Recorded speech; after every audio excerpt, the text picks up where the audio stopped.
everybody, welcome back to Australia. I'm here today with two scientists from Utah State University who actually get to study coral reef ecosystems.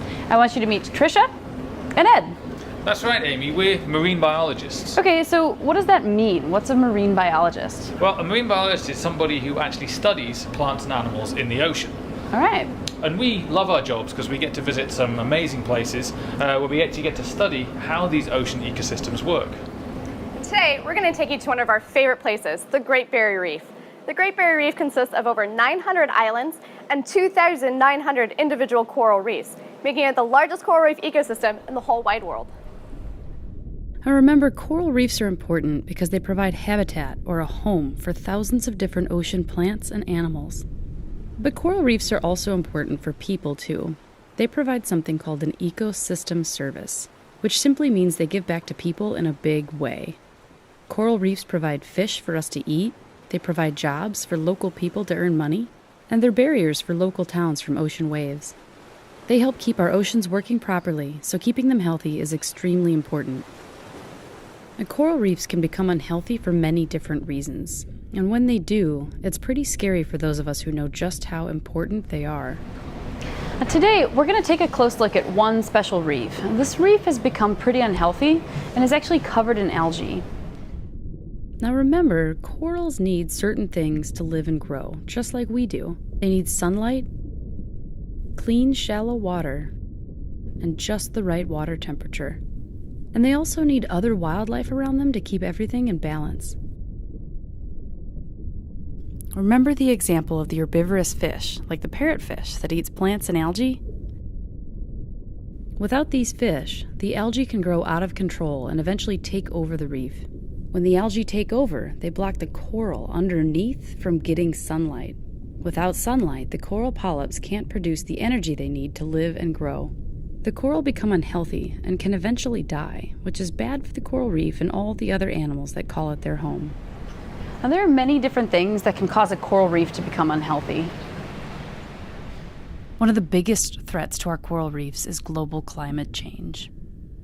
Our oceans are getting warmer, and in some places too warm for coral to survive. There are lots of coral reefs on our planet. The ones you see popping up here in red are just a few examples, but all of them are important.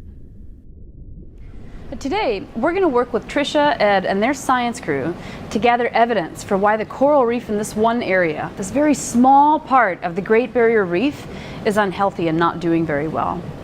So, Trisha, we know that this one spot isn't doing very well. It's kind of covered in algae and it doesn't look very healthy.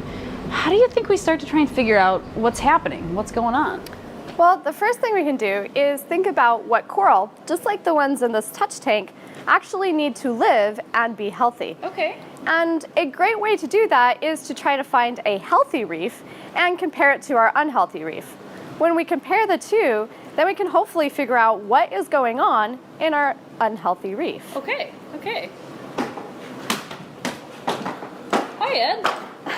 And I know just the place. Yeah. There's an area not far from here. The coral there is super healthy and thriving, and there's fish and living creatures everywhere. That's a great idea, Ed. And I have an idea. So when we go to our unhealthy coral reef, it seems that there's not a lot of fish there. But I remember when we snorkel on that healthy reef that Ed has found, there is a lot of fish there that eat algae. So maybe it's the lack of those algae-eating fish on our unhealthy reef that's causing all that algae to grow. So it sounds like you're coming up with a guess about what might be happening. Is that right? Yes, but it's called a hypothesis. Okay, so what's a hypothesis? Well, a hypothesis is basically just an idea or a guess about why something might be happening, based on something you've seen or observed in nature. Okay, so what's your hypothesis about what might be going on? Well, I hypothesize there'll be fewer herbivorous fish in the area that is unhealthy, where there is more algae, compared to the healthy area. Great. So how do we go about collecting evidence that might show whether we made a good guess or not? Well, we found our two different study areas. One that looks unhealthy and one we think is healthy. In other words, we think there could be differences in the amount of coral reef that is covered in algae between our two areas. Let's call our unhealthy area, area number 1, and our healthy area, area number 2. We think the reason for that difference could be because there are fewer herbivorous fish to eat all of the algae in the unhealthy area, area number 1.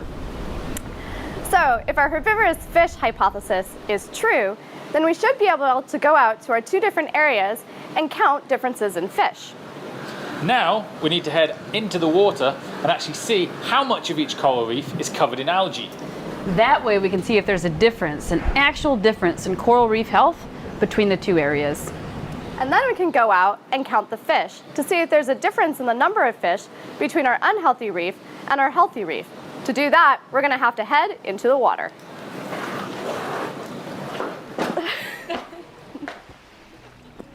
Now this is the fun part of the job, the part that scientists enjoy the most. We've come up with a question and we've made a guess about the answer to that question. And that guess is called a hypothesis. Now we get to head out into nature and go find evidence or clues either for or against that hypothesis.